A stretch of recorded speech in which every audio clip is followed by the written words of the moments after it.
भैया तो मर जाए जो पराई नार पे चित्त बिगाड़। और लिखा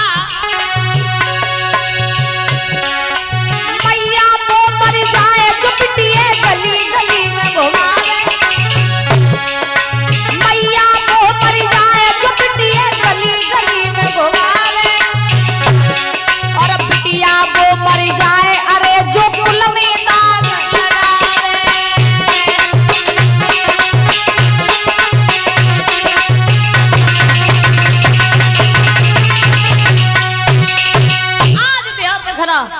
महाराज श्रृंगी ऋषि ने परीक्षित जी महाराज परीक्षित जी को श्राप दिया।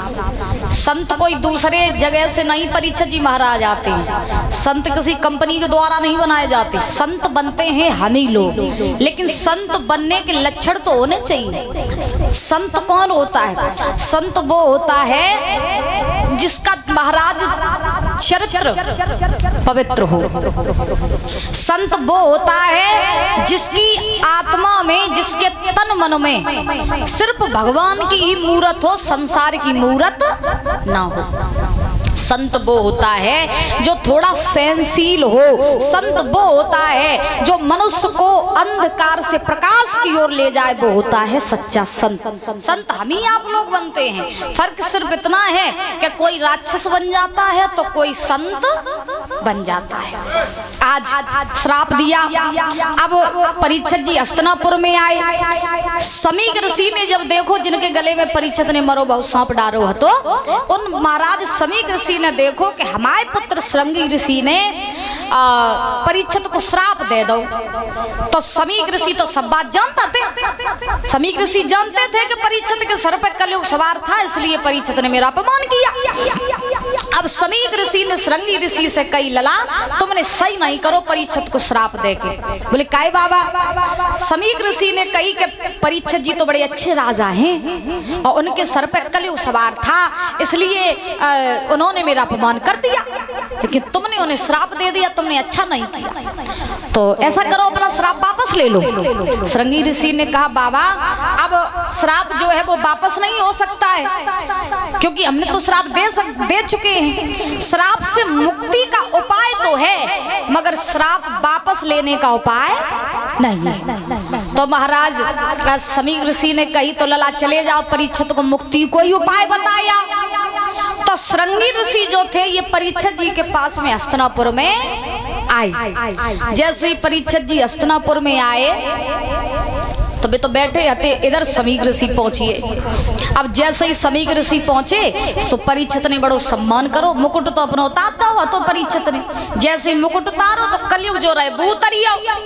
अब का भाव के जैसे ही श्रृंगी ऋषि पहुंचे परीक्षित ने बड़ा सम्मान किया, आदर के साथ बिठाया और बड़ा ही महाराज आदर किया।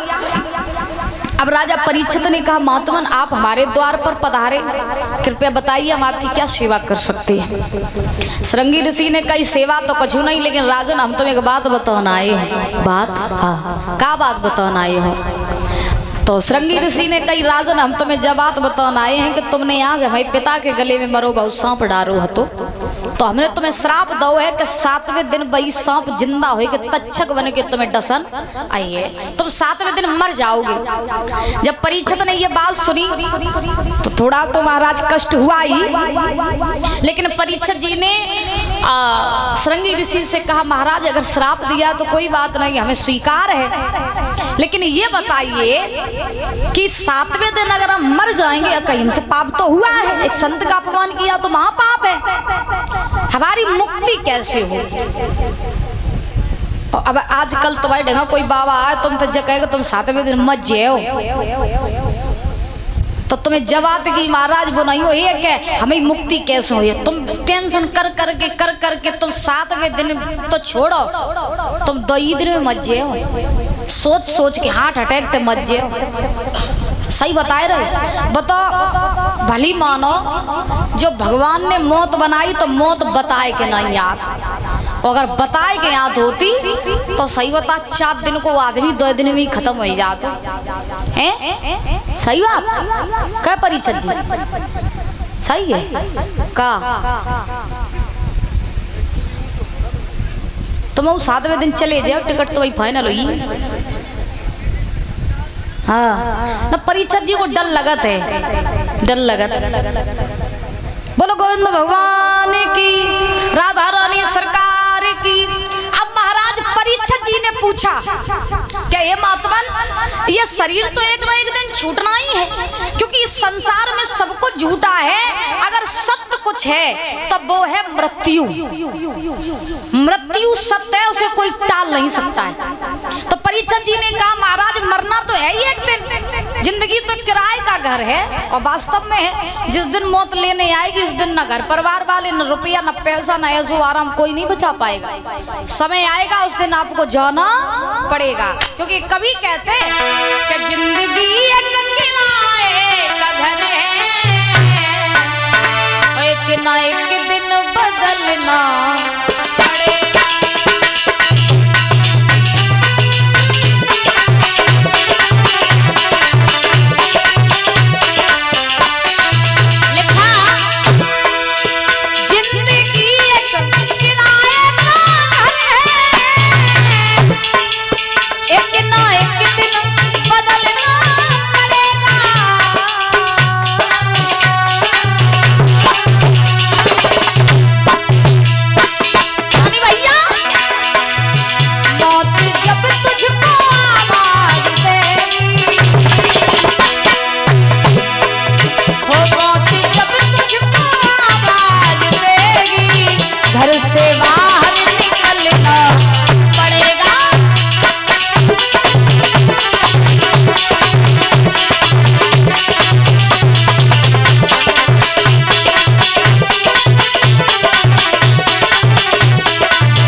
बदलना पड़ेगा, और मौत जब तुझको आवाज देगी तो घर से बाहर निकलना।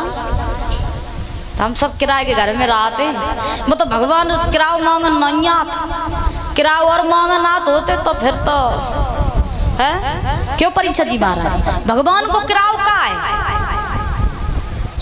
है का तुम किराओ का बता जेवर भगवान को किराओ। भगवान कहते हैं मुझे पैसा नहीं चाहिए, मुझे धन दौलत नहीं चाहिए, शोहरत नहीं चाहिए, देना चाहते हो तो मेरा किराया ये दे दो कि 2 मिनट निकाल के कम से कम मुझे याद तो कर लिया करो। जिस घर में रहते हो उसके मालिक को याद तो किया करो। लेकिन भैया को सुनत है आजकल, कोई सुनत काऊ की, आदमी सुनत सबकी है, लेकिन कत अपने मन की है। बोलो राधे राधे, और जोर से बोलो। हाँ तो देखिए, अब श्रृंगी ऋषि ने परीक्षित जी से कहा कि 7वें दिन तुम मर जाओगे। तो परीक्षित जी ने कहा कोई बात नहीं, लेकिन मुक्ति का साधन तो बताओ। तो श्रृंगी ऋषि ने कहा मुक्ति का साधन है, वो है श्रीमद् भागवत महापुराण कथा।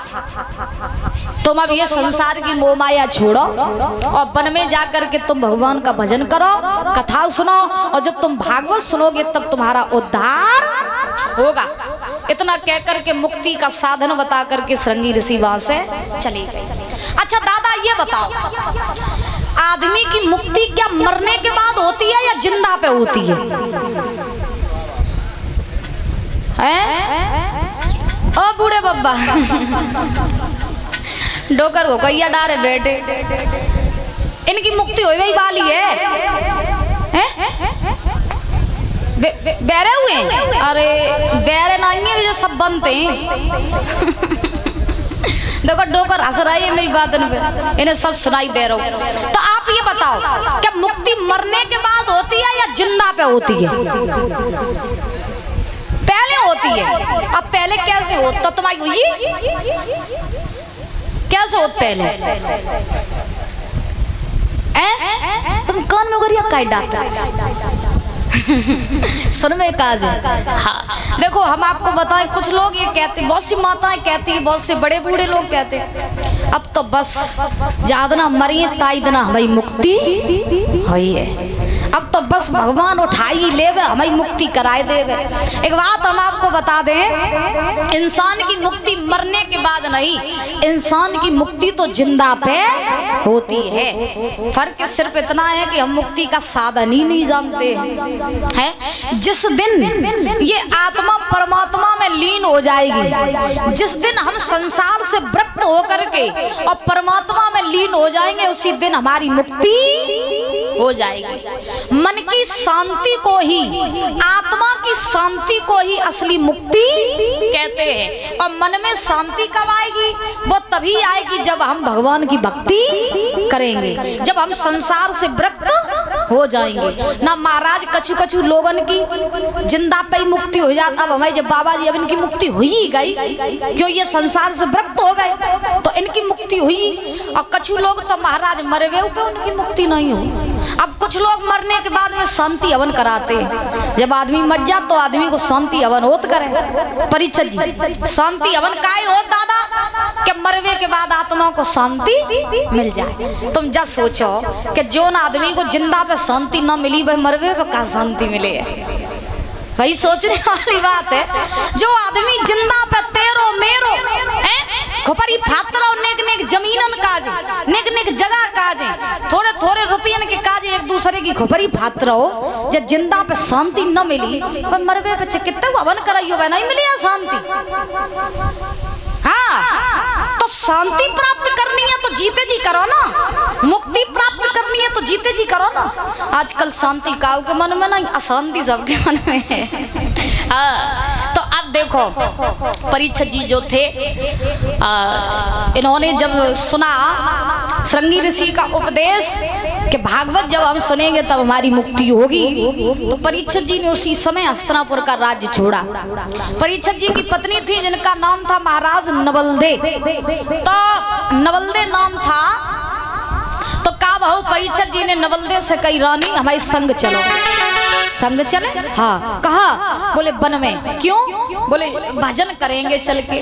भजन? बोले हाँ। तो राजा परीक्षित ने नवलदे से कहा है, सुनो रानी कि अब का रखो यहाँ पे, छोड़ दे चल भजन करेंगे वन में। अब का रखो यहाँ पे, छोड़ दे चल भजन करेंगे वन में।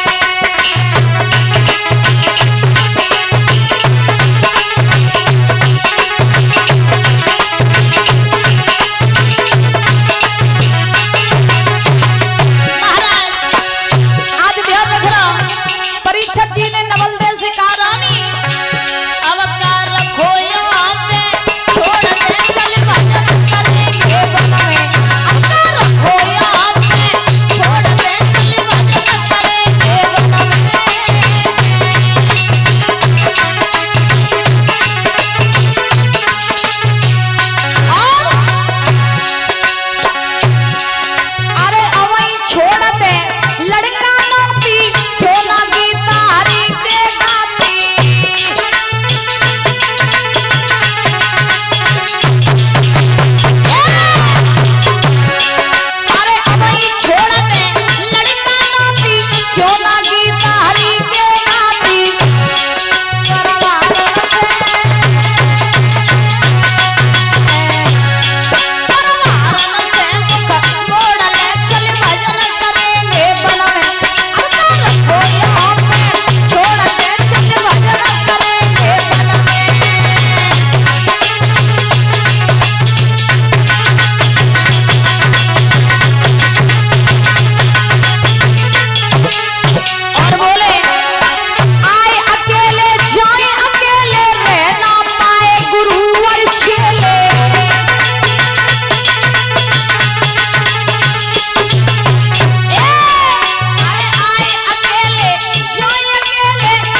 परीक्षित जी ने नवलदेव को साथ लिया। आराम से आइयो, पंखा चल रहा हो।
और ये इस बीच में हमारी भाभियाँ जो है ये कमालपुर से आई हुई हैं, जो ककोर के पास में पड़ता है।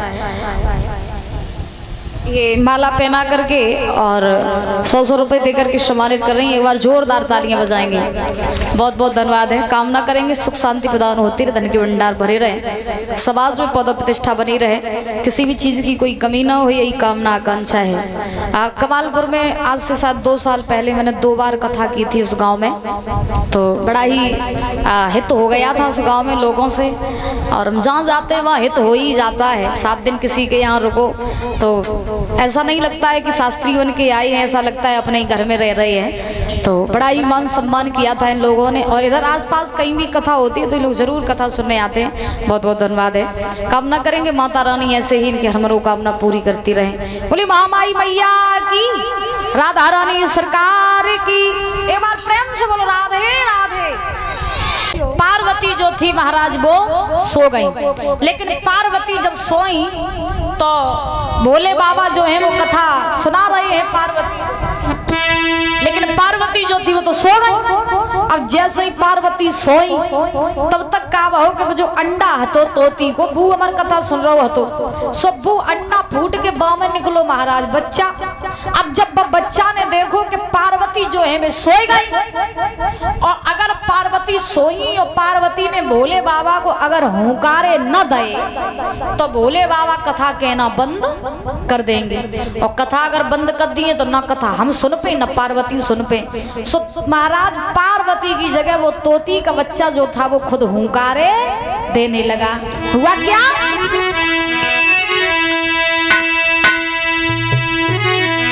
अरे गिरिवर पर और शिव शंकर बोले और बैठे आसन डाल, और अमर कथा जब लगे सुनाने और गौरा को त्रिपुरार और उमा के परिये सोता करा दे गो तोता, उमा के परिये सोता करा दे गो तोता।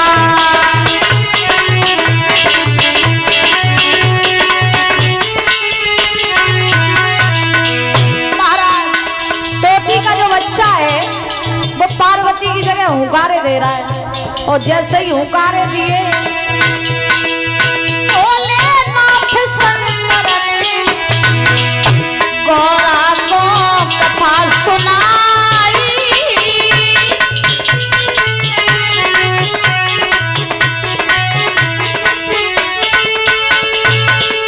अरे कथा भाई ना पूरी ए जीती नहीं उमा को।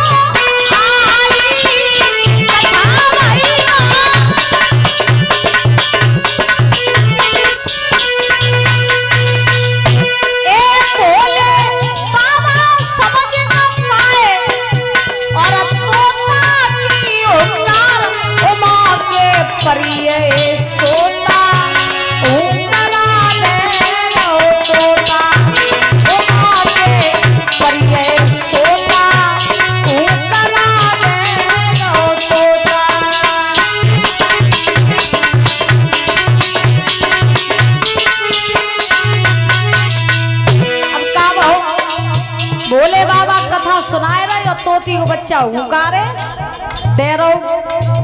धीरे धीरे जो कथा पूरी भाई, भोले बाबा ने जयकारा लगा, बोली गोविंद भगवान की। और जैसे ही जयकारा लगा पार्वती बड़बड़ाई गोठी। पार्वती ने कही कहे बाबा कथा बंद कैसी कर दी? भोले बाबा कहने लगे हमने कथा पूरी कर दी, तुम कह रही है बंद कर दी। पार्वती कहने लगी पूरी कर दी कथा? बोले हाँ, तुम कहाँ आती? हाय पार्वती के दिमाग में झटका लगो, आंख लग गई थी, महाराज हम तो सोई है आते। भोले बाबा ने कही अगर तुम सोई तो फिर कथा किसने सुनी? पार्वती बोली मोह नहीं मालूम कथा किसने सुनी। उसी समय जब नींद से गोरा जागी, अफसोस हुआ बड़ा भारी।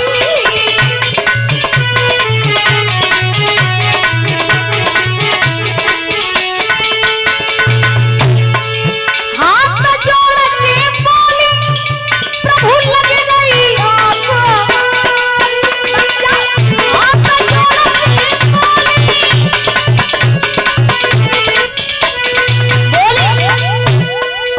आधी कथा सुनिए हमने।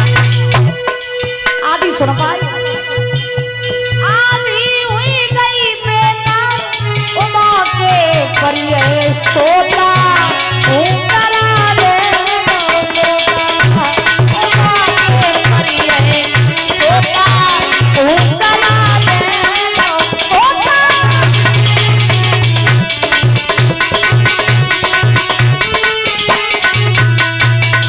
आज महाराज ध्यान रखना, सूत जी महाराज समझा रहे हैं। पार्वती ने कही महाराज मोह नहीं मालूम कथा किसने सुनी हो, तुम्हें किसने सुनाई?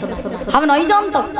भोले बाबा ने ध्यान धर के देखो, सुक्का देखो, कई परीक्षा जी महाराज इनका ठाड़ी वहीं पर आ जाए। अब खुद सुन ली देख कथा नहीं सुन पा जो मतलब में चौकस रहा थे परीक्षा जी महाराज। अब कब हो क्या भोले बाबा ने ध्यान धर के देखा तो क्या देखा? क्या एक तोती के बच्चे ने पूरी अमर कथा सुन ली। अब भोले बाबा को बड़ा क्रोध आया।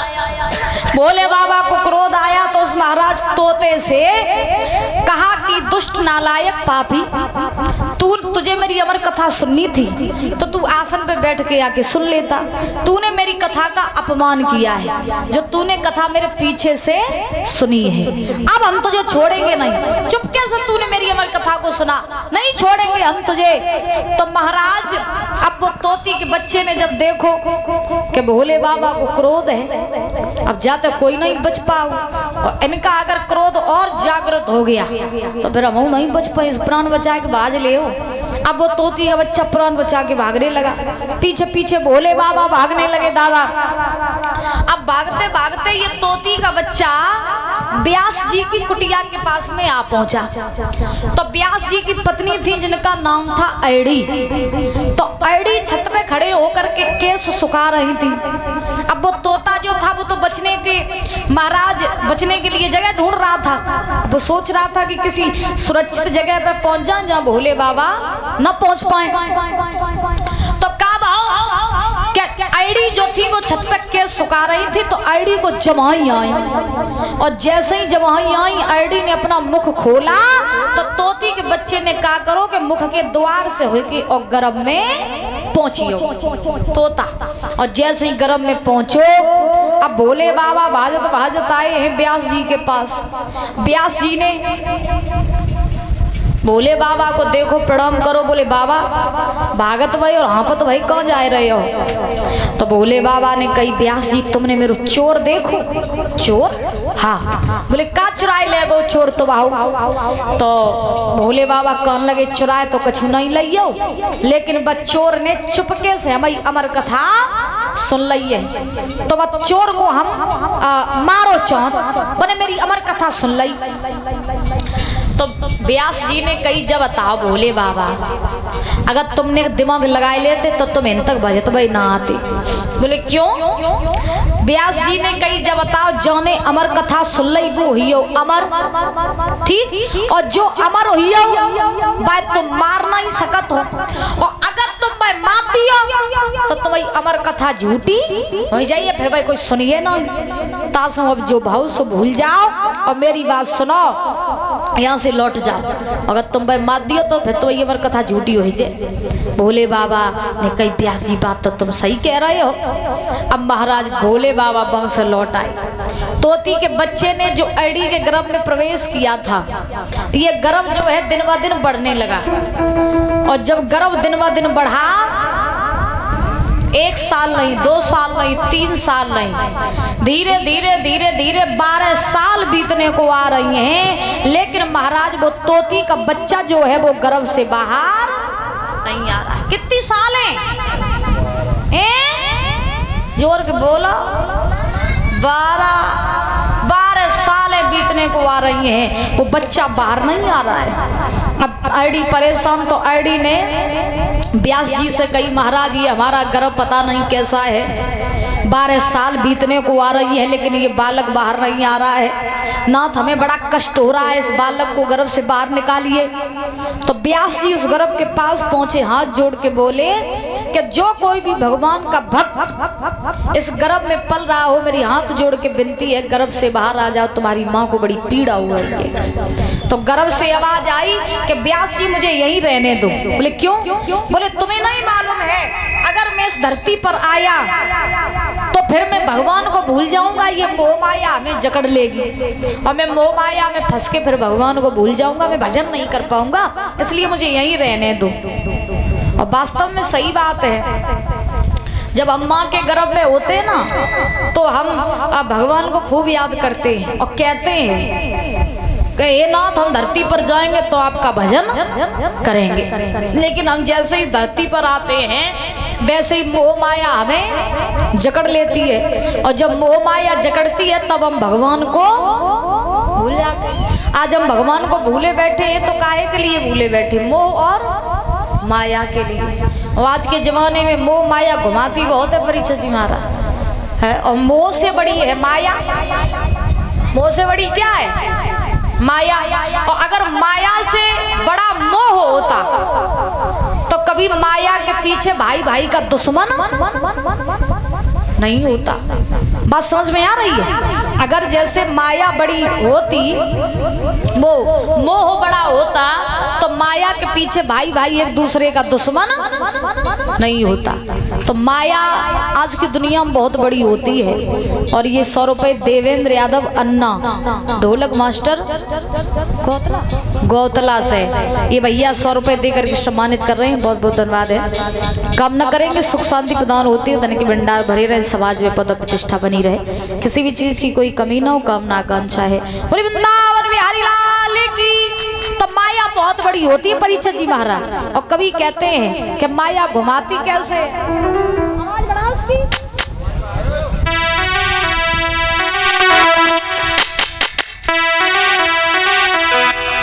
कम करो,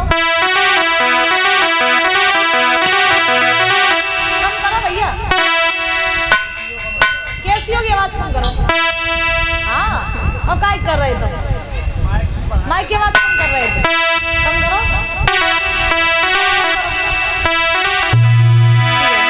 महाराज कभी कहते हैं कि प्रभु तेरी माया का और ये खेल कैसा, और जमाने को पागल बना देता पैसा।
जमाने को पागल बना देता पैसा, और पहले उठाता फिर गिरा देता पैसा, जमाने को पागल बना देता पैसा। आज की दुनिया में सब पागल है तो पैसे ही के पीछे है, और पैसा के पीछे ना रिश्ते हैं, ना नाते हैं, ना अपना है, ना पराया है। लिखा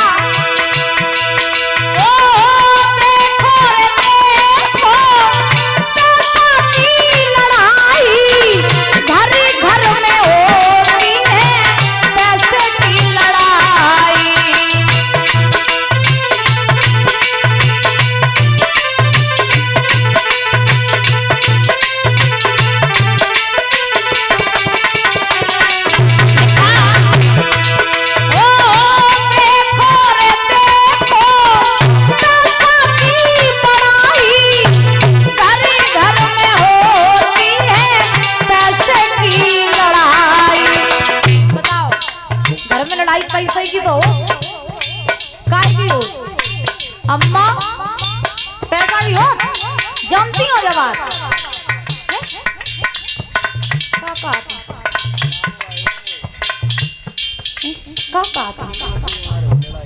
लड़ना ही है, धोती नहीं है, अच्छा सोना चांदी नहीं है, तो लड़ाई है। और अब पैसा ना हो तो महाराज आदमी लड़ता ही लड़ मत जा। लिखा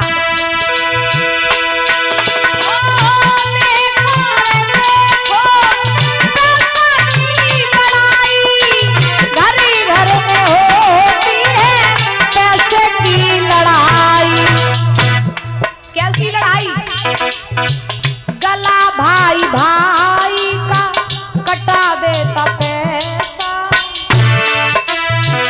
गला भाई भाई का कटा देता पैसा, जमाने को पागल बना देता पैसा।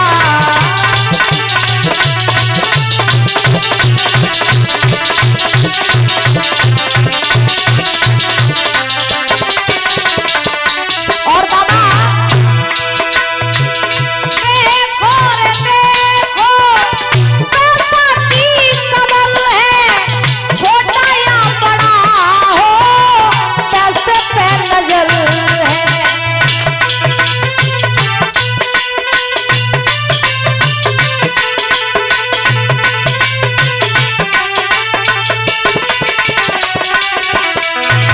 देखो रे देखो, पैसा की कदर है, और छोटा या बड़ा हो पैसे पे नजर है। आज के जमाने में सबकी नजर काय पे है? पैसा पे, चाहे वो बच्चा हो चाहे वो चच्चा हो, नजर सबकी पैसा पे। 5 साल वो लड़का हो बच्चा, बात तुम जाकर लला में 1 गिलास पानी पिवाए दे, तो वो पानी नहीं दिए, पानी नहीं दिए। और बात अगर तुम जगह तो हम 50 रुपया दिए पानी पिवाए दे, तो पानी की छोड़ो सब दिन नल चलाइए, पैसा की लालच है। तो भैया सबकी नजर पैसा पे ही है आज की दुनिया।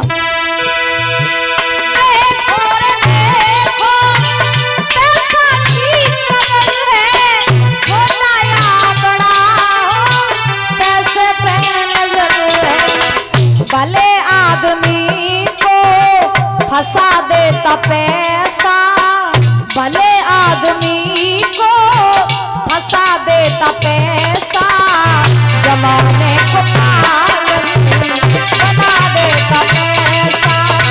प्रभु तेरी माया का ये खेल पैसा, जमाने को पागल बना देता पैसा।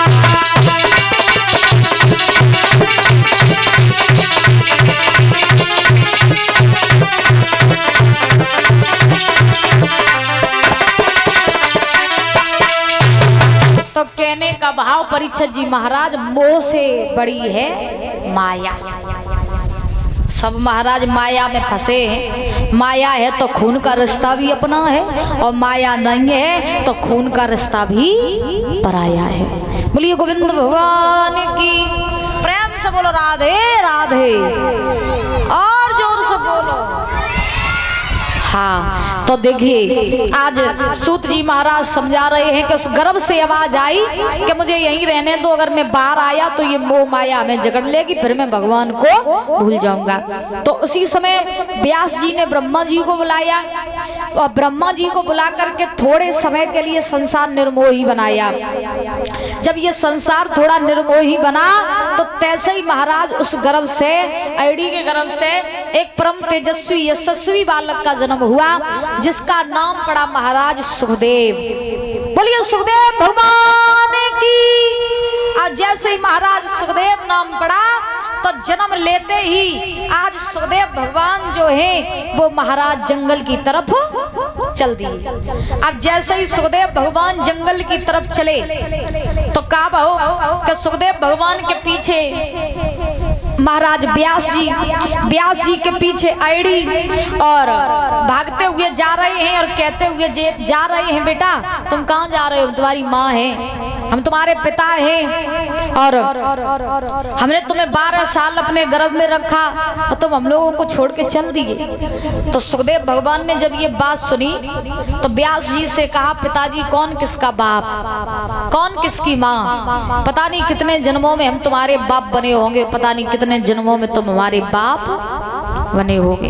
यहाँ कोई किसी का नहीं है, ये संसार सारा मतलब का है, ये संसार सारा स्वार्थ का है। यहाँ वास्तव में सही बात है, मतलब नहीं है तो लो रिश्ता ही नहीं है, मतलब है तो लो 1000 बार आएंगे और मतलब कट जाता है तो सोई महाराज करे ए वो बंद कर दे। क्यों परिचय जी महाराज? दुनिया सारी मतलब की है क्या नहीं? पत्नी अपने पति से जुड़ी है मतलब के लाई है, बाप अपने बेटा से जुड़ो है तो मतलब के लाई, बेटा बाप से जुड़ो है तो मतलब के लाई। अब बाप को मतलब है बेटा से के बुढ़ापे पे मेरे सारा बने मुझे पाले, और लड़का को मतलब है कि बाप हमें जमीन जायदाद दी है। तो जो मतलब ही तो है सब। क्यों महाराज? सीधी सादी बात ये है कि जेब में अगर पैसा है तो लोग पूछेंगे कैसे हैं आप, और जेब में अगर नहीं है पैसा तो आपके अपने ही कहेंगे कौन है आप। हाँ, तो सारी दुनिया मतलब की है। कभी कहते हैं कि कसमें वादे प्यार वफा सब और बातें हैं बातों का प्यार, कसमें वादे प्यार वफा सब बातें हैं बातों का प्यार, कोई किसी का नहीं है झूठे,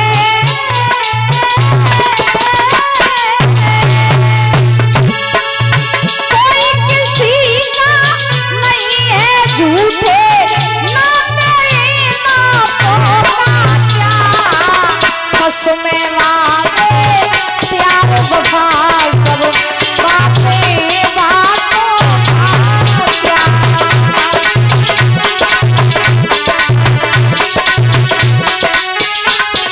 और भैया अरे सुख में तेरे साथ रहेंगे, दुख में मुखड़ा मोड़ेंगे,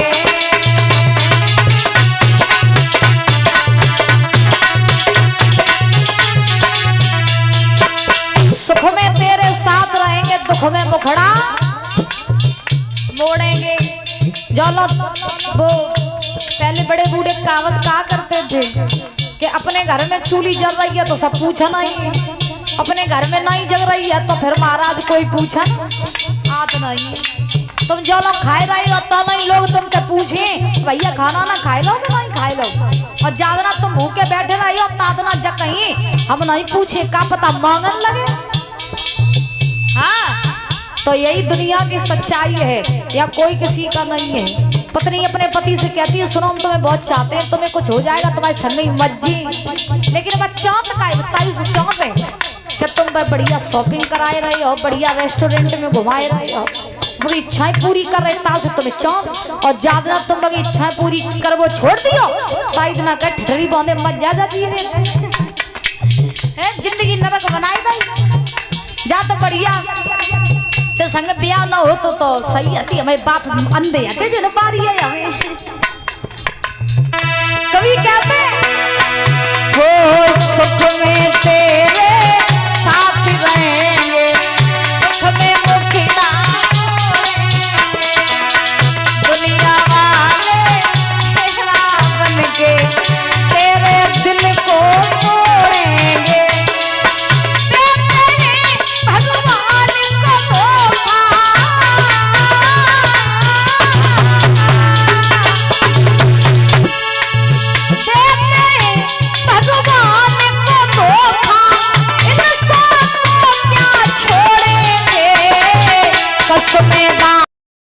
सुखदेव भगवान जो है वो आसन पर विराजमान है और राजा परीक्षित को कथा सुना रहे हैं। और जब राजा परीक्षित को कथा सुना रहे हैं तो सूत जी महाराज इधर 88,000 ऋषियों को कथा सुना रहे। अब 88,000 ऋषियों ने सूत जी महाराज से पूछा, प्रभु ये बताइए कि सुखदेव भगवान कौन थे और इन्होंने जो है परीक्षित जी को कैसे कथा सुनाई और सुखदेव भगवान को कथा का ज्ञान कहाँ से हुआ था, कृपया मुझे बताइए। इनके जीवन चरित्र पर थोड़ा प्रकाश डालिए, कौन थे ये सुखदेव भगवान। तो सूत जी महाराज बोले हैं कि हे ऋषियों, ये सुखदेव भगवान जो थे ये व्यास जी के पुत्र थे। किसके? व्यास जी के। और इन्होंने कथा कैसे सुनाई और इन्हें कथा का ज्ञान कहाँ से हुआ था, ये बड़े ध्यान से सुनना। एक समय की बात कि बाबा देवर्षि नारद जो थे परीक्षित जी महाराज, तो नारद जी जो रहे वो बैठे रहे और नारद जी को दिमाग जो होता वो बड़ो खुरापाती है, तो उनके दिमाग में हमेशा खुरापात चलता ही रहती करे। सो नारद जी बैठे रहे और ने मन ही मन में एक दिन विचार करो कि बहुत दिन हुई हमने कभी देवी देवता में लड़ाई नहीं करवाई, तो क्यों ना आज किसी न किसी देवी देवता में लड़ाई करवानी चाहिए। तो नारद जी ने विचार बनाओ। अब नारद जी बैठे बैठे सोच रहे कि लड़ाई करवाएं तो करवाएं किन में। लक्ष्मी नारायण में बहुत बार लड़ाई करवाए चुके, ब्रह्मा ब्रह्मांडी में बहुत बार लड़ाई करवाए चुके और लड़ाई करवाई नहीं तो भोले बाबा और पार्वती की। तो आज कछु हो जाए, भोले बाबा और पार्वती की लड़ाई जो है करवाई। तो महाराज का भाव कि नारद जी जो रहे वे चले। अच्छा, नारद जी चुगलखोर और आते परीक्षित जी महाराज का आते चुगलखोर। और एक बात बताएं, जीवन में सब पे भरोसा करियो लेकिन चुगलखोरन पे कभी भरोसा नहीं करियो। नारद जी इधर की उधर बहुत करते थे। हाँ, अब उनको नाम ही तो नारद, जिनकी बात कोई रद्द ना कर सके बे नारद। तो महाराज एक कवि तो ये कहते हैं क्या हमेशा चुगलखोर से दूर रहना चाहिए। और महाराज चुगलखोर से कितनी दूर रहना चाहिए? एक कवि ने कहा कि 4 कदम चोर से। कितने कदम? चोर तक कितने कदम दूर रहो? 4 कदम चोर से और 14 कदम लतखोर से, ठीक, और 74 कदम चुगलखोर से दूरी बना करके रखनी चाहिए। हमेशा महाराज दूर रहो चुगलन ते, जो घर में आगी लगाए दे। नारद जी को स्वभाव ऐसो हतो कि जोन घर में लड़ाई हो रही हो वो में सलाह करवाए वो, और जो में सलाह हो वो में लड़ाई करवाए। और सबसे ज्यादा लड़ाई वे पति पत्नी के बीच कराते करे। जोन घर में नारद जी पहुंच जाते, जोन घर में नारद जी पहुंच जाते तो लड़ाई होने लगती तो समझ लियो कि नारद आए हते, वे आग लगाए चले गए। अब नारद जी हाथ में बीड़ा लेके चले, किनकी लड़ाई करवाए का जाए? भोले बाबा और पार्वती। अब कैसे जा रहा है कि श्रीमन नारायण नारायण हरि हरि भजन नारायण नारायण हरि हरि।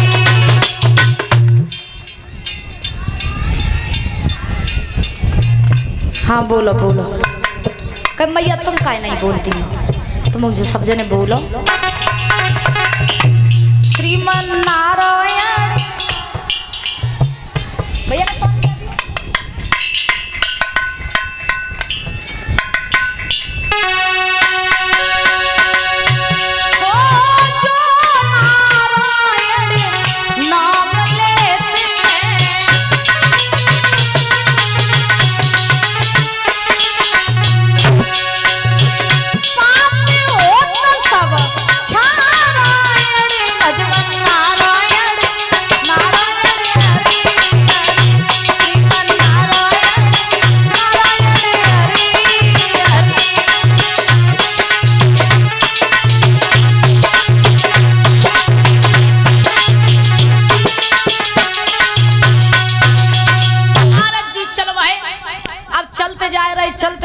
चलते चलते जे नारद पहुंचिए कैलाश पर्वत पे।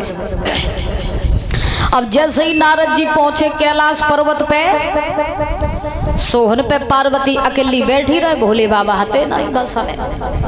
नारद जी पहुंचे, पार्वती ने या तो बहु देखो आसन पे बिठाओ, नारद को पानी पत्ता कराओ। अब पार्वती ने कही कौलला नारद काज कैलाश की रास्ता भूली है, बड़े दिनों बाद तुमने दर्शन दे। नारद जी ने कही ना ना रास्ता तो नहीं भूले, इधर से गुजर रहे थे, सोचा तुम्हारे हालचाल लेते चले, तो बस हम तो तुम्हारे हालचाल लेने आए हैं, लेकिन आज तुम अकेली नजर आए नहीं, भोले बाबा कहाँ हैं? पार्वती बोली मैंने काम से बाइक चली गई, तो देर पहले आ जाते तो तुम्हें भी मिल जाते, मैं काम से बाइक चली गई। नारद जी ने दिमाग दौड़ाओ, बोले अब मौका सही है, अब मौका सही है, भोले बाबा होते तो बात न बन पाती। और उसी समय आज महाराज ध्यान रखना, नारद जी जो है मैं सोच रही, बोले अब लड़ाई करवाने में आनंद आएगा। अब महाराज, लेकिन पार्वती बड़ी चंट रहे, पार्वती ने नारद जी से कही, लला नारद हम खूब अच्छी तरह जानते हैं कि बिना काम के तुम काऊ के घरे जात नहीं हो, बिना मतलब के तुम काऊ घरे नहीं जात, तो हमें पता है कोई ना कोई मतलब जरूर है, तुम्हें तुम्हें आए हो। अब तुम मुझे बताओ कि का काम का है? नारद जी बोले ना ना काम कछु नहीं, बस घूमत घामत चले आए, लेकिन एक छोटी सी बात मेरे दिमाग में खटक रही थी, सो हम बात को उत्तर लेन भोले बाबा से आए थे। मुझे नेक सो काम तो भोले बाबा से, किनते तो भोले बाबा से। पार्वती कहने लगी भोले बाबा से? बोले हाँ उनते ही काम है, तो तुम ते नहीं। तो पार्वती बोली कोई दिक्कत परेशानी हो तो तुम मुझे बताओ, कोई बात है तो हम तुम्हें उत्तर दिए। नारद जी बोले ना ना तुम उत्तर नहीं दे पाओ। पार्वती कहने लगी हम काहे नहीं दे पाई? भाई तुम हमसे पूछो तो, तुम पूछो हम तुम्हें सही सही उत्तर दी। नारद जी मन ही मन में सोच रहे हैं, बोले उत्तर तो तुम तय लेना है, वो तो हम बहाने बनाए रहे। अब का हो, नारद जी बड़े महाराज बने, और नारद जी ने कही अबे हम लौटे जा, भोले बाबा आए जा तब हम फिर चले कई दिन, अबे लौटे जा। पार्वती बोली आए हो तो बताए कि जाओ, बताए कि जाओ। तो नारद जी बोले तो तुम मानियो नहीं पूछे हो? पार्वती बोली पूछी तो वही तुम्हें जान दी, पहले तुम मुझे बता दो फिर खूब चले जाइयो। तो नारद जी ने कही अब तुम नहीं मान रही हो तो कोई दिक्कत नहीं, हम तुमसे एक बात पूछो चाहो। बात? हाँ का पूछो चाहो? नारद जी ने कही जब बताओ मैया, पहली बात तो तुम जब बताओ कि भोले बाबा तुम्हें चाहत कितो, तुमसे कितो प्यार कर। पार्वती बोली जब कोई पूछने वाली बात है, हमारे अलावा उनको है ही को, वे मुझे इतना प्रेम करते हैं, इतना प्रेम करते हैं कि कोई बात हम तो छिपात नहीं, इतना प्रेम करते। तो नारद जी ने कही अच्छा कोई बात नहीं छिपा? बोले कोई बात नहीं छिपा। तो नारद जी बोले तो तुम्हें हर बात मालूम है उनकी? पार्वती बोली हाँ उनकी बातें हम जाने, हमारी बातें बेजाने, इतना प्रेम है हम दोनों में। तो नारद जी बोले तो फिर मेरे बैठो अब एक बात बताओ। का? नारद जी बोले कि एक बात हमें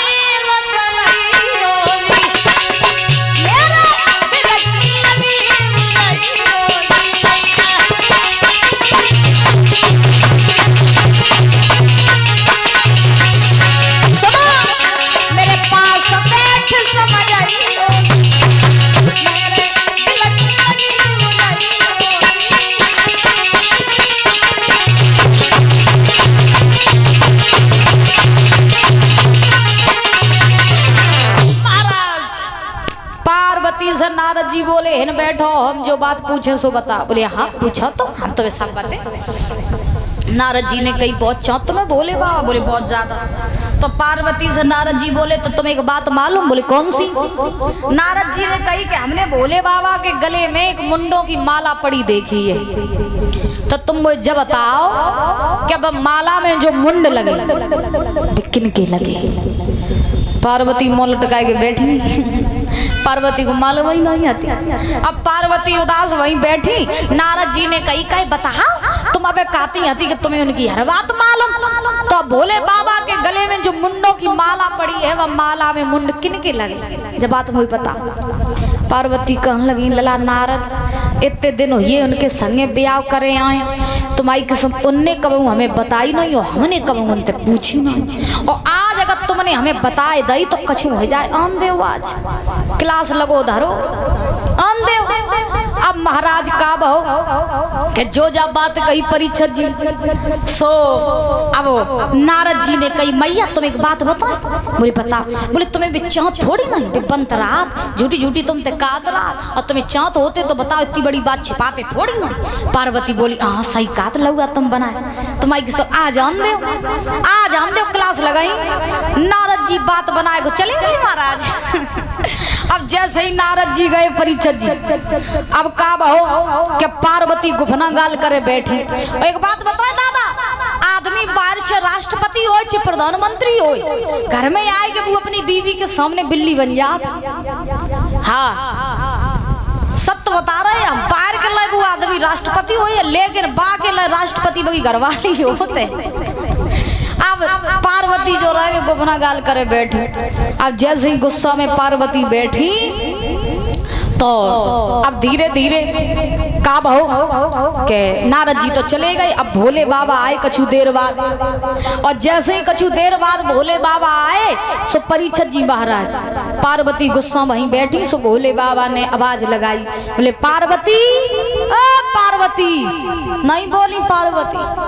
भोले बाबा ने फिर आवाज लगाई। बोले पार्वती नहीं बोली पार्वती। भोले बाबा समझिए नारद आए हते समझिए। अब महाराज क्या हुआ अब महाराज क्या हुआ कि भोले बाबा समझिए नारद आए थे सो भोले बाबा पहुंचे पार्वती के ढेंगा चुप्पा कान में ही कही कर नारद आए थे ताई से तुम उदास बैठी हो। पार्वती बोली तुम्हें का मतलब आए हो ना आए हो हम तो दूर रहो हम तो बात न करो। भोले बाबा बोले बात तो बताओ बात का है। पार्वती कर लगी बात तुम हमें कतई नहीं चाहतो सब बातें हम तो छुपाए ले तो इतनी बड़ी बड़ी बातें हम तो तुमने छुपाए ला इतने बड़े बड़े रहस्य छुपाए ला। भोले बाबा बोले कौन सा रहस्य छुपाए लो हमने तुमसे कौन सी बात छुपाए लाई हमने तुमसे। पार्वती कहने लगी जब बताओ इतने दिन हुई है तुमने हमें एक बात नहीं हमें बताई।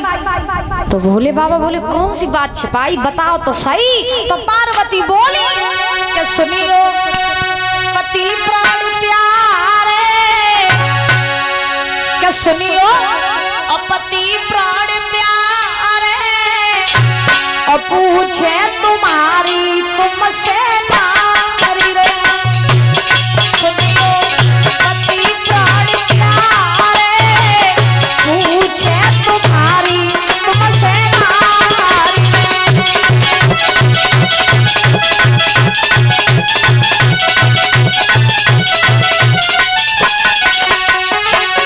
पार्वती बोली सुनो अरे मुंड माला क्यों गले में तुमने नाई बताई।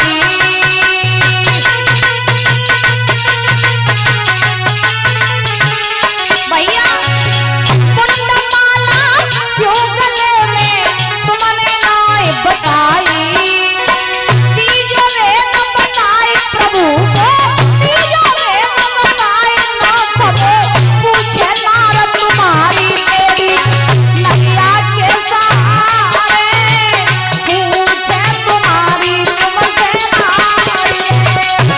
सुनियो पति प्राण प्यारे पूछे तुम्हारी तुमसे नारी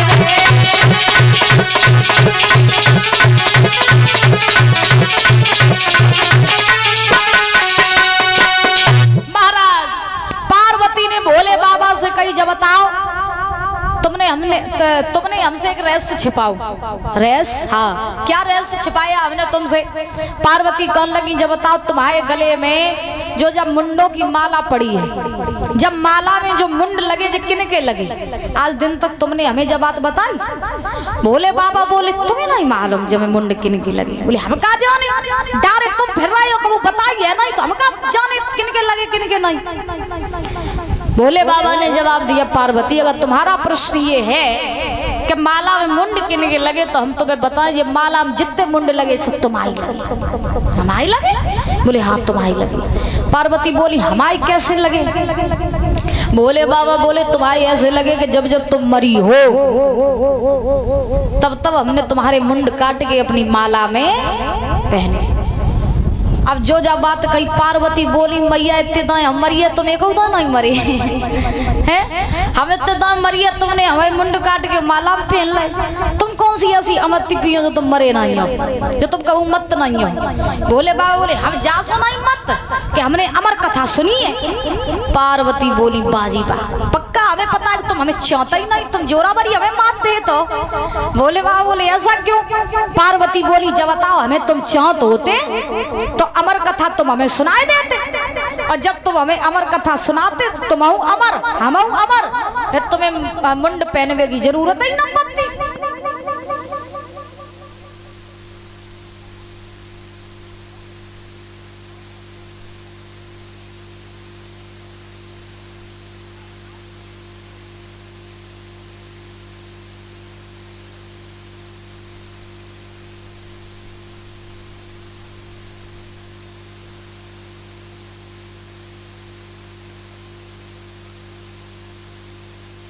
और ये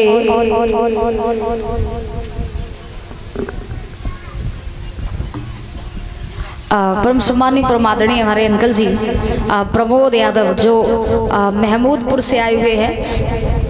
आज से 2-3 साल पहले शायद मैंने इनके यहाँ कथा की थी मई में। तो बड़े अच्छे अंकल जी हैं और ये 201 रुपये देकर के माला पहना करके सम्मानित कर रहे हैं। वह जोरदार तालियां बजाएंगे। बहुत बहुत धन्यवाद है। कामना करेंगे ऐसे ही समाज में बहुत प्रतिष्ठा बनी रहे और किसी भी चीज़ की कोई कमी ना हो, ऐसे हंसते मुस्कुराते बने रहें। भगवान से कामना आकांक्षा है। बोली राधा रानी सरकार की, बोली वृंदावन बिहारी लाल की, महामाई मैया की। एक बार प्रेम से बोलो राधे राधे। तो देखिए अब महाराज पार्वती ने भोले बाबा से कही बाबा अगर अमर कथा तुमने सुनी है तो हमें सुनाओ, अगर अमर तुम हो तो अमर हमें करो, और तुम नहीं मरी हो तो मरी हम ना, अमर कथा सुनाओ हमें। भोले बाबा ने कहा पार्वती तुम नहीं सुन पाओगी अमर कथा। बोले कुछ भी हो जाए अमर कथा तुम सुन के ही मानेंगे। तो जब पार्वती ने जिद ठानी परीक्षित जी महाराज तो ये भोले बाबा पार्वती को लेकर के अमरनाथ की गुफा में आए हैं। और अमरनाथ की गुफा में आकर के पहले तो उस गुफा को पूरा महाराज बियाबान बनाया, उसमें पेड़ पौधे पशु पक्षी कुछ भी नहीं रहा, जीव जंतु कोई नहीं। अब महाराज लेकिन धोखे से काम हो क्या महाराज बाई अमरनाथ की गुफा में धोखे से तोती को अंडा रह गया और न नजर पड़ी भोले बाबा की न नजर पड़ी पार्वती की। अब भोले बाबा ने जानी कि पूरी गुफा जो है वो बियाबान हो गई, अब सुरक्षित जगह है, हम पार्वती को अमर कथा सुना सकते हैं। भोले बाबा ने आसन लगाया खुद के लिए, एक आसन पार्वती के लिए लगाया। भोले बाबा बैठ गए, पार्वती को बैठा लिया और कहा पार्वती यहाँ इस गुफा में सिर्फ हम और तुम ही अमर कथा सुनोगे, कोई तीसरा नहीं सुनेगा। पार्वती बैठ गई। भोले बाबा ने बात और कही कि जब हम कथा कहने लगे तो हमारी तो समाधि लग सकती है, कथा में हम लीन हो जाएंगे, तो तुम मुझे बीच बीच में हुंकारे देती रहना। पार्वती बोली ठीक। भोले बाबा कथा कान लगे और पार्वती कथा सुनन लगी। भोले बाबा की लग गई समाधि, अब पार्वती बीच बीच में हुंकारे दे रही। और महाराज का बहु क्या बाई गुफा में जो तोती को अंडा रहे बू अमर कथा सुनन लगो। अब जब अमर कथा सुनन लगो, एक दिन नहीं, 2 दिन नहीं, 3 दिन भाई पार्वती सुनते सुनते, और नींद ने जैसे ही प्रेशर डालो तो पार्वती गई सोए। और जैसे ही पार्वती सोई तो हुआ क्या, निंदिया बाई के घर जाइए और जा घर नाम भजन नहीं होय। निंदिया बाई के घर जाइए जा घर राम भजन नहीं होय।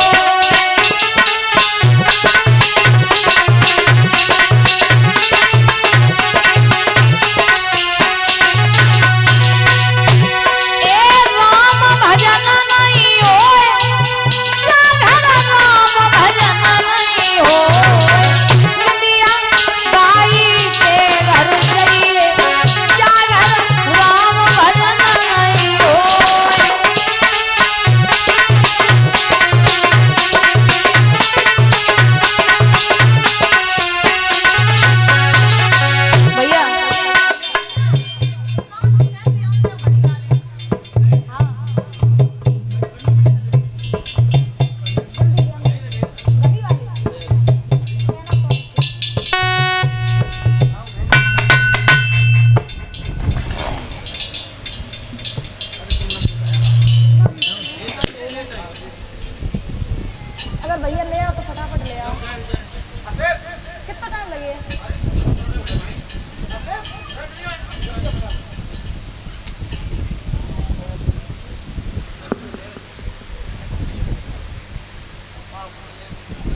सुनो त्रिपुरारी मोते भीड़ पड़ी अतवारी तेरा सुनो।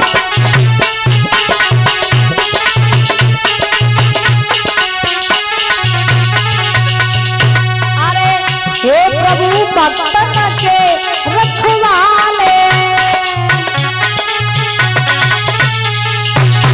हम सब आए शरण तुम्हारे। हे प्रभु भक्तन के रखवाले हम सब आए शरण तुम्हारे। तेरा सुनो तेरा सुनो त्रिपुरारी मोते भीड़ पड़ी अतवारी तेरा सुनो।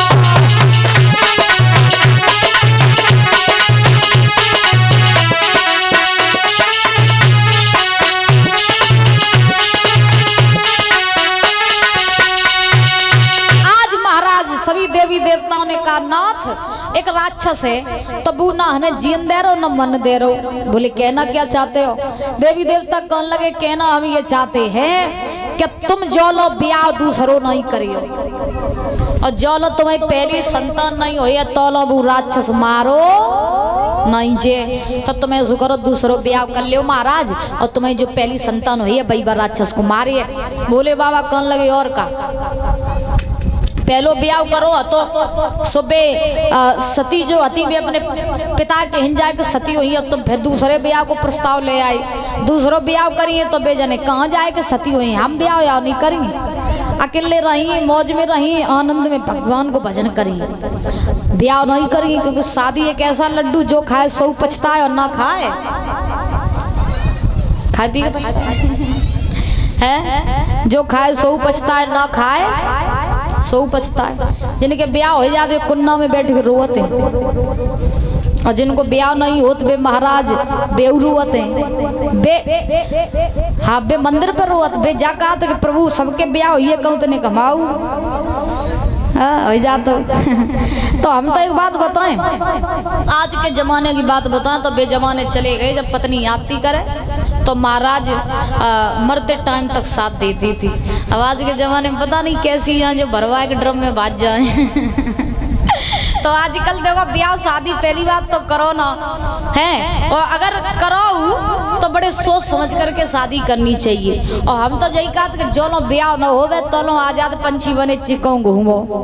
हाँ और ब्याह वाले आदमी की जिंदगी कैसी हो जाए जैसे भैंसिया की सांकर खूटा में डाल दे तैसे ब्याह वाले आदमी जिंदगी हो जाए। और आजाद पंछी जो लोग ब्याह न होवे तो लोग चाहे जितो कमाओ चाहे जितो गवाओ आजाद पंछी बने आकाश में घूमो। और महाराज अगर ब्याह हो जावे और तुम ने कहू अगर घर बाहर गए तुरंत फोन करके बुला लो जे है ना आओ घरे तुरंत महाराज घर बाहर नहीं जानता हो जाए।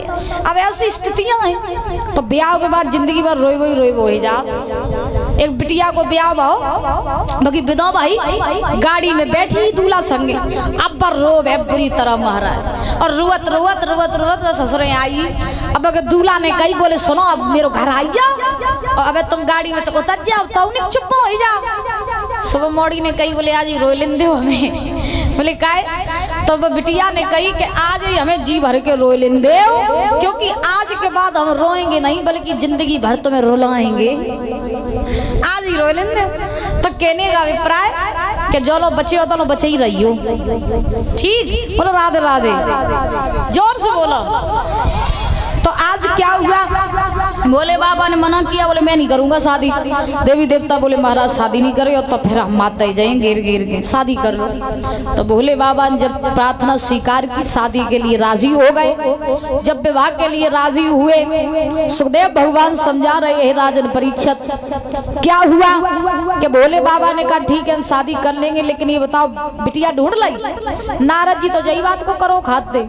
नारद जी ने कही बोले महाराज बिटिया तो हमने बहुत सुंदर ढूंढ ली है। हाँ बोले कहाँ है तो जवाब दिया कि हिमांचल नगरी के जो राजा है हिमांचल, उनकी बिटिया है पार्वती, उनके संग तुम ब्याह करवे में तुम आई ना की माला जप रही। बोले ठीक है।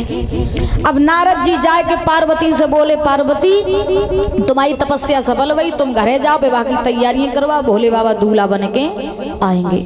पार्वती घरे गई, विवाह की तैयारियां करवाने लगी, खुशी खुशी फूली नहीं समाये रही। बोले मेरी तपस्या सफल हो गई। और ये भोले बाबा दूल्हा बनने लगे। जब दूल्हा बने तो कैसे दूल्हा बने हैं महाराज कि मंडप गड़वाया गया कैलाश पर्वत पे, देवी देवता सब इकट्ठे हैं। मंडप गड़वाओ, पटाखे ऊपर ठाड़ो कर लो, और ब्रह्मा जी और विष्णु जी जो है भगवान भोलेनाथ को दूल्हा बनाने लगे और देवियां मंगलाचार करने लगी। और नजारा क्या है कि पर्वत पे छाई बाहर के भोला किन्ने सजाए, रे पर्वत पे छाई बाहर के भोला किन्ने सजाए, रे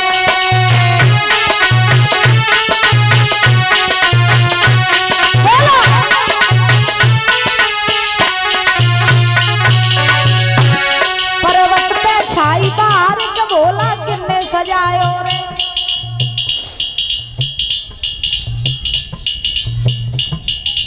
जोर के गाँव में सुनाई देवे का दी टिटुआ कम नहीं कत है बोलो लड़वे में खूब कम कतरा गाओ। दो फेरी लच्छेदार बना मेरे किन्ने सजायो, रे दो फेरी लच्छेदार के भोला किन्ने सजायो,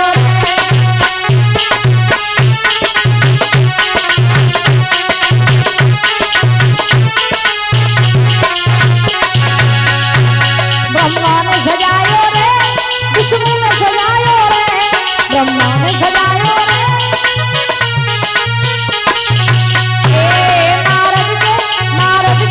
नारद के दावेदार के भोला किन्ने सजायो रे, नारद के दावेदार के भोला किन्ने सजायो रे, पर्वत पे छाई बाहर के भोला किन्ने सजायो रे।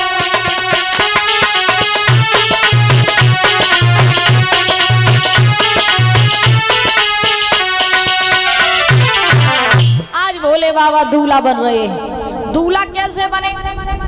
देवतन ने कही बोले महाराज दूल्हा बनवे काजे उपटनो कन्न परे, हल्दी की व्यवस्था करो, हल्दी चढ़ाइए सबसे पहले। भोले बाबा बोले हम जाऊ नहीं जानता हल्दी को रंग कैसे हो, तो तुम हल्दी की बात कर रहे हो है हमारी ढंगा कछू हल्दी वल्दी नहीं।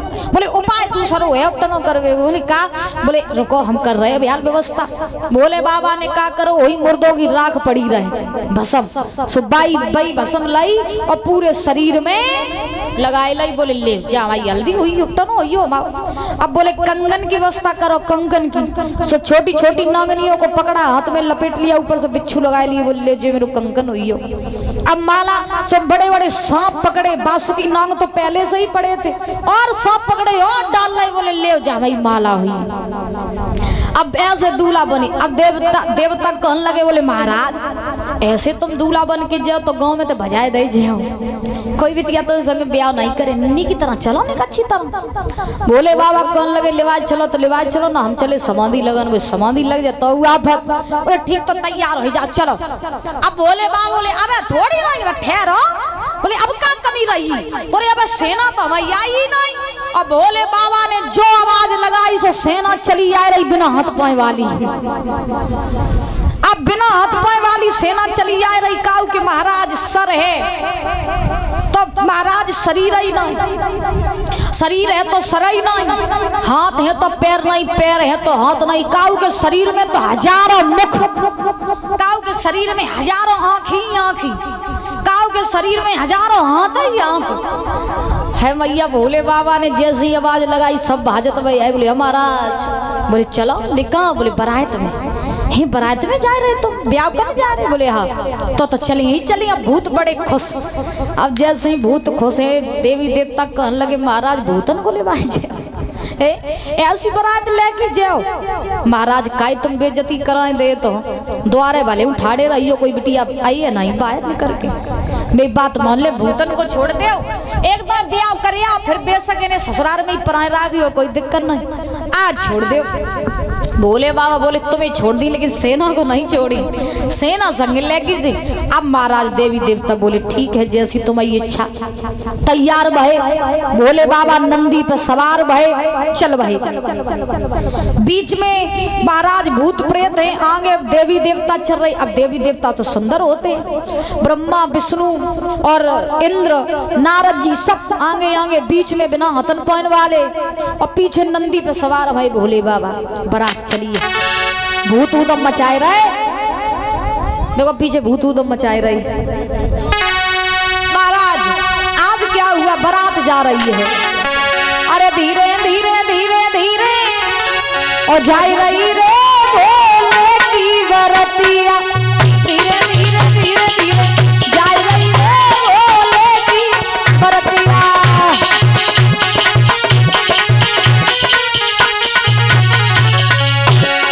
भोले की बरतिया, भोले की बरतिया, भोले की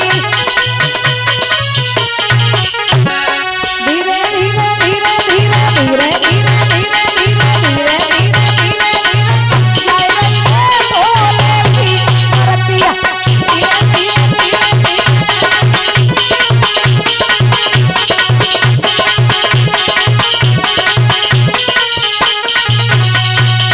महाराज आज ध्यान रखना, सुखदेव भगवान समझा रहे हैं राजन परीक्षित। धीरे धीरे जो है बारात चली। अब जैसे ही बारात चली सो दादा चलते चलते जो बाराती है सब पहुंची है हिमांचल नगरी में। अब जैसे ही बारात हिमांचल नगरी में पहुंची तो आपने देखा होगा कि जैसे बारात आवे को बिटिया की तो गांव के जे लली लला हो जे ज्यादा भजत है दूल्हा उला देखवे का जे।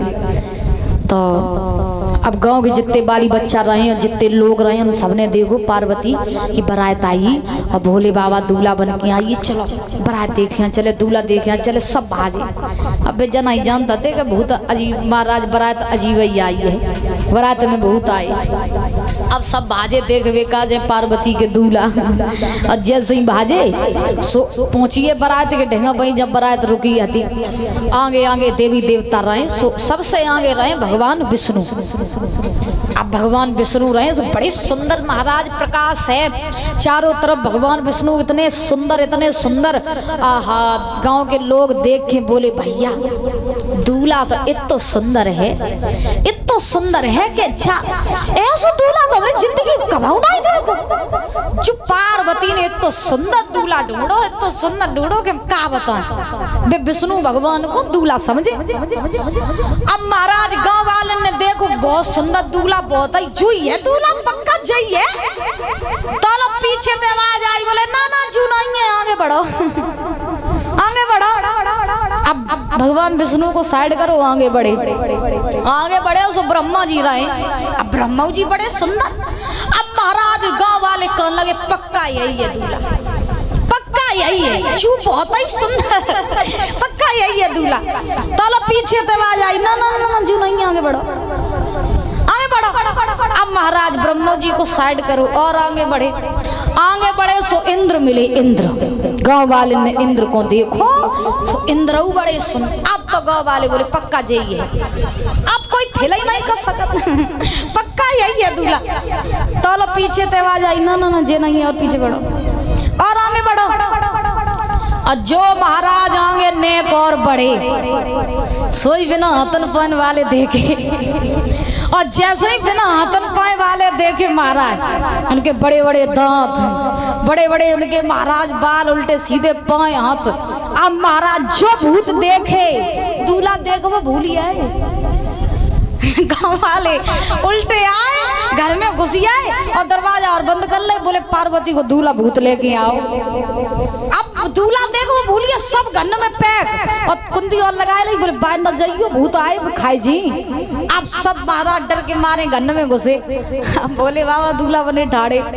तो लो भगवान विष्णु पहुंचे भोले बाबा के डेगा, जवाब दियो बाबा हमने तुम्हें समझाओ तो इन भूतन को न लिवाए जाओ, लेकिन तुमने मेरी एक बात नहीं मानी। अब तुम इन भूतन को लिवाए ले आए हो। अब देखो पूरा गांव खाली हुई है।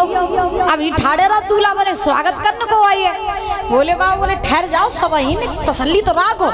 अब बोले बाबा चुप ठाड़े भूत उदम मचाए, उदम न मचाइयो भूत आए जी। हाँ हाँ जब बिटिया देखो तो डराई रही। अबे अब यही हुई दिव्यापुर आई है, बोलो वृंदावन बिहारी लाल की, बोलिए भोलेनाथ की। आइए बोलेंगे सभी लोग बड़े भाव से।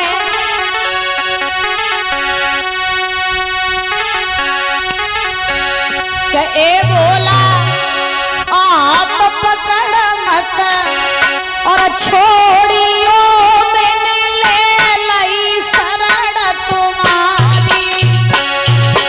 ए बोला आप पकड़ मत छोड़ियो मैया ले लाई शरण तुम्हारी।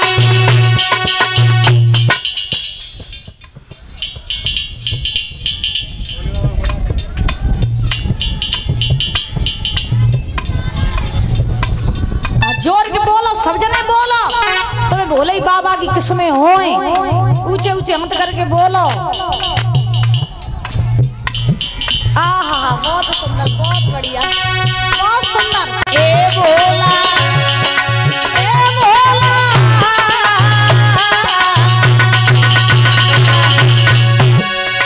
ए बोला हाथ पकड़ मत छोड़ियो मैया ले लाई शरण तुम्हारी। ए बोला ताली बजाओ।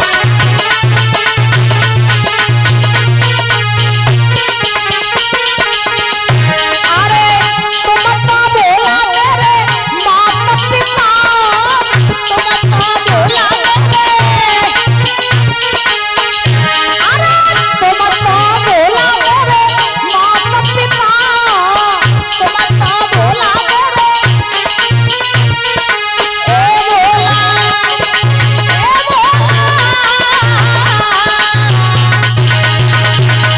ए बोला अंधकार मत छोड़ियो मैया ले लाई शरण तुम्हारी। ए बोला हाथ पकड़ मत छोड़ियो मैंने ले लाई शरण तुम्हारी।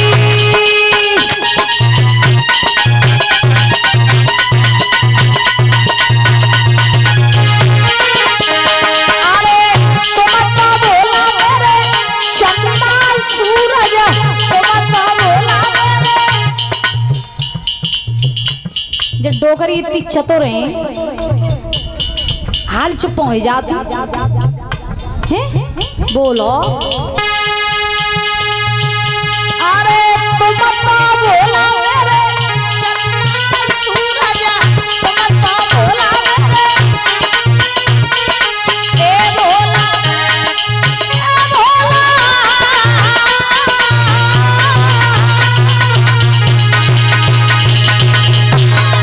ए बोला बोला मत छोड़ियो मैंने ले लाई शरण तुम्हारी।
अन्नूपाल भैया जी मन्नो पत्रकार, परीक्षित जी के भतीजे, पगड़ी पहना कर माला पहना करके 101 रुपए देकर सम्मानित कर रहे हैं और हमारे स्टाफ का भी सम्मान कर रहे हैं। जोरदार तालियां बजाएंगे।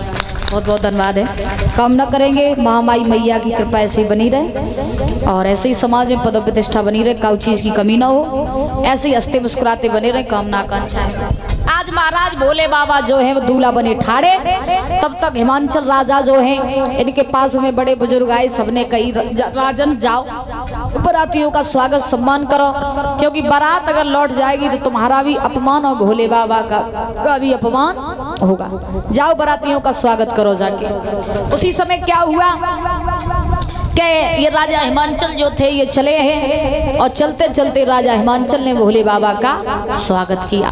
भोले बाबा का जैसे ही स्वागत किया तो सबसे पहले जब दूल्हा करे तो बरोठ होत करे हैं, तो भोले बाबा को बरोठो भाऊ, और जैसी बरोठो भाऊ तो तुमने देखी परीक्षित जी महाराज एक चीज देखी हुई है कि जब नौ लड़का आवे गांव में बारात लेके, तो जब वो बरोठो रोठो को होत करा तो जो गांव की माताएं जो होती वो सब देखन जाती करे दूल्हा, या गांव में नई बहू आवे या नौ लड़का आवे तो जो माताएं देखन जाती, जैसे कोई नौ लड़का आओ तो जे का कत्ती के खूब खाए पी ली, लेकिन इनको पचिया कब है, इनको तभी पचिया जब जे महाराज लड़का देख लेंगे, और जो देखे नहीं तो इनकी खाई रोटी नहीं पची। अब बरोठे लड़का जैसे ही आते तो माता ये देखती, अब देखती रहती तो जो पड़ोस में ठाड़ी हुई फिर भाई कौनी माती क्या तो कैसो लगो तो दूल्हा कैसो लगो तो दूसरी का ठीक तो है, ऐसे ही लड़का हो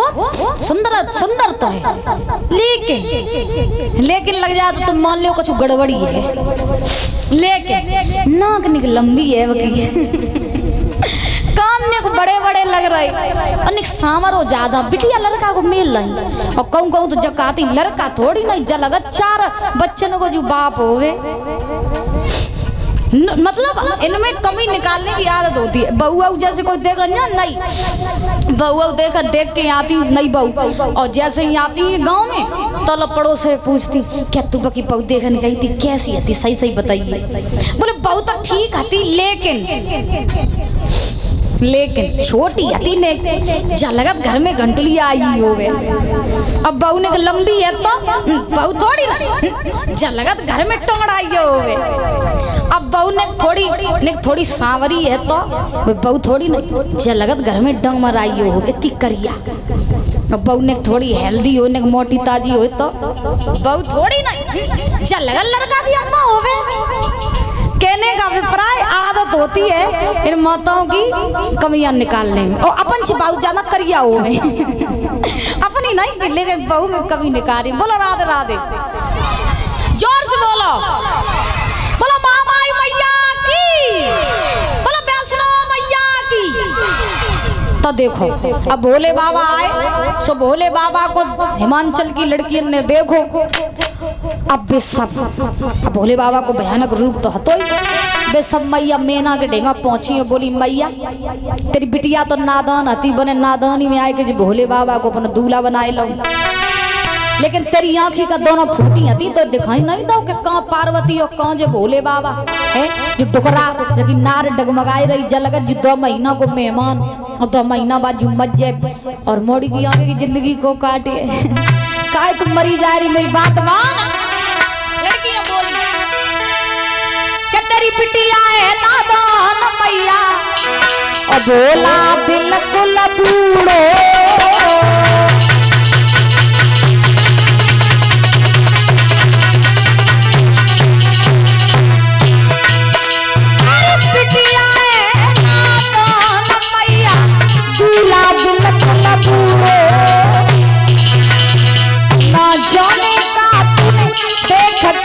भोले बाबा को ढूंढो,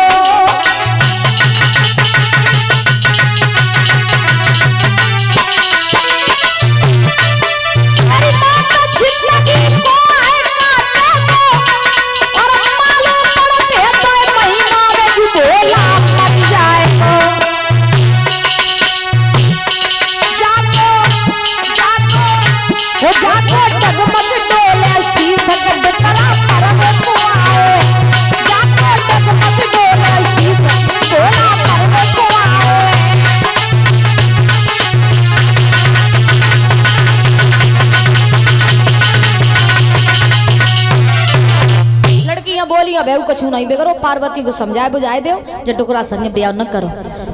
पार्वती को बड़ो समझाओ, लेकिन पार्वती बोली जैसे ही हम आए हैं ब्याह इनके संगे करें न तो हम मत जी। अब महाराज भोले बाबा का जो है उनकी बारौठी हुई है, उसके बाद भोजन की बारी आई। सो भोले बाबा की परायत में दो गढ़ रहे सबको सनीचर। सो पहली पंगत में बैठी है और जैसे ही पहली पंगत में बैठे तैसे ही परीक्षित जी महाराज का बहु के हिमांचल को जितो भंडार है तो वे दोनों खाली करिए। अब भोले बाबा का ढेंगा पहुंचे राजा हिमांचल, बोले महाराज ये बारात कैसी है? जब इन दो बरातियों ने सब खत्म कर दो, बाकी बरातियां का खाइए भाई, तो बेइज्जती हो जाए, लेकिन ठहराओ रोको। तो भोले बाबा ने 2 तुलसी के दल सबको सनीचर को दे, उनने वे तुलसी के दल खाए, भूख मिटाई, सभी बरातियों ने भोजन किया बड़े हर्षोल्लास के साथ। बरमाला पड़ी है पार्वती की भोले बाबा के साथ। सवेरा हुआ 7 भावने पड़ी। मैया मैना ने राजा हिमांचल ने अपनी बेटी का कन्यादान किया। चारों तरफ खुशहाली खुशहाली छा रही है। हिमांचल की लड़कियां गा रही हैं क्या हरे बास मंडप छाए और गौरा जी को ब्याह बोले, हरे बास मंडप छाए गौरा जी को ब्याह बोले।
ध्यान रखना, बड़े हर्षोल्लास के साथ भोले बाबा का विवाह जो है मैया पार्वती के साथ में संपन्न हुआ।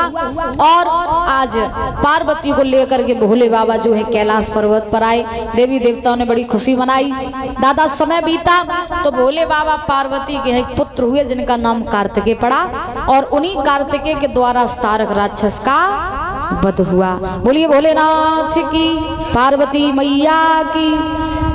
नमः पार्वती पत हर हर महादेव शंभो।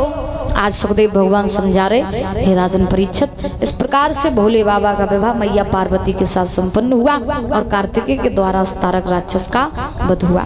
समय पर्याप्त हो चुका है, इससे आगे की कथा जो है वो आप कल श्रवण करेंगे। और कल की पावन पावन कथाएं, कल ध्रुव चरित्र की कथा होगी, राजा हरिश्चंद्र की कथा होगी। तो सभी लोग कल भारी से भारी भीड़ में आने का कष्ट करें, ठीक है ना? कल आना सभी लोग भागवत सुनने। तुम लोग आइयो सो आइयो, एक को संग लेके आइयो।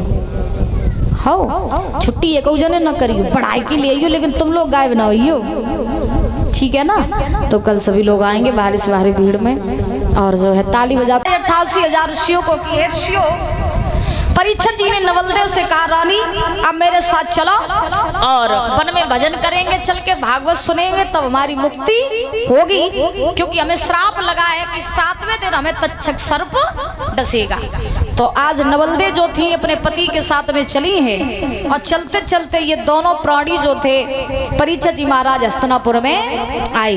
परीक्षित जी ने हस्तिनापुर का राज्य छोड़ा, वन में आकर के सुखदेव महाराज से भेंट हुई। और सुखदेव महाराज से जब भेंट हुई तो महाराज उन्हीं सुखदेव भगवान ने राजा परीक्षित को ये 7 दिन की कथा सुनाई थी। बोलिए सुखदेव भगवान की, परीक्षित लाल की, श्रीमद् भागवत महापुराण की।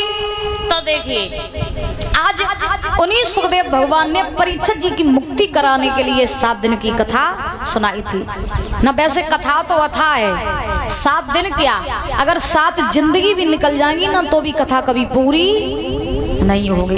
लेकिन ये भागवत का संक्षेप का वर्णन जो है वो सुखदेव भगवान ने राजा परीक्षित जी को सुनाया था। कहते हैं थाली का कड़ और संत का छड़, इसको कभी व्यर्थ नहीं करना चाहिए। थाली में उतना ही भोजन रखवाओ जितना खा सको, और संत के पास में जाओ तो व्यर्थ की बातें मत पूछो कि नौकरी कब लगी है, पैसा वाले कब बने हैं, सो काम का है। तो संत के पास जाओ तो यही कहो कि हमें परमात्मा की प्राप्ति कैसे होगी, हमें संसार से मुक्ति कैसे मिलेगी। पानी वानी पिला दो भैया सब लोगों को, बाल्टी भर के रख लो, किसी प्यास व्यास लगे तो। आज उन्हीं सुखदेव भगवान ने राजा परीक्षित को कथा सुनाई है। और आइए ताली बजाते हुए बोलेंगे भजन, उसके बाद जो है फिर कथा में प्रवेश करेंगे।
ताली तो मुख से बोलो ने, अम्मा बोलो बोलो बोलो, जोर के बोलो है। बुढ़ापे पे जी संगे जाइए और कछु संगे नहीं जे तो निगारी नाम ले ले बोलो।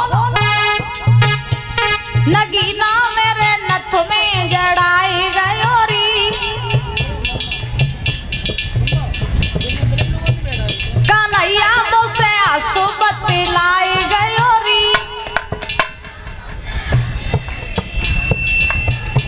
बहुत सुंदर, बहुत बढ़िया। और ने वॉल्यूम थोड़ो बढ़ाए ले।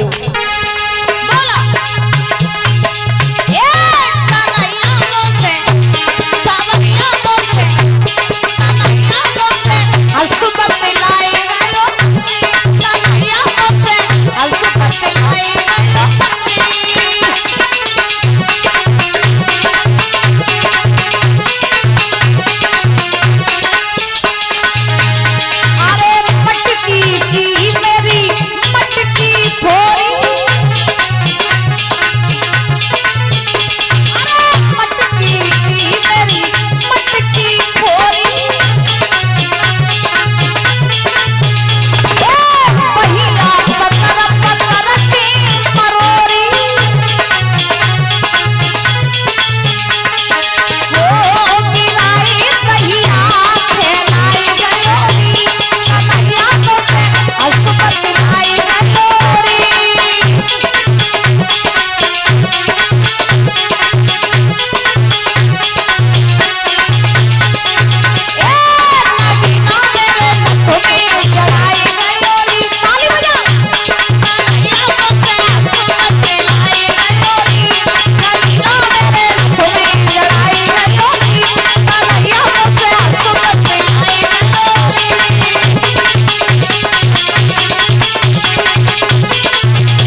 सरकार की जय। जय श्री राधे श्याम महाराज।